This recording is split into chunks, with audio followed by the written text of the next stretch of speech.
check.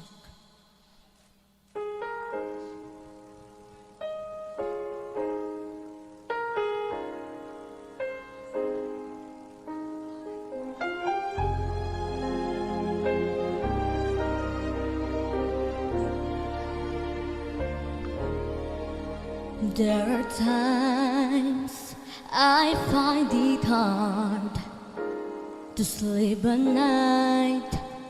We are living through such troubled times,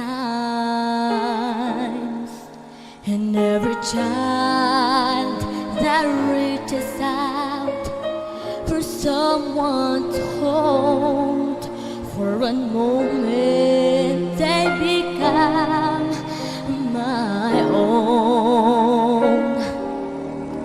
So how can I pretend that I don't know what's going on when every second and every minute another soul is gone?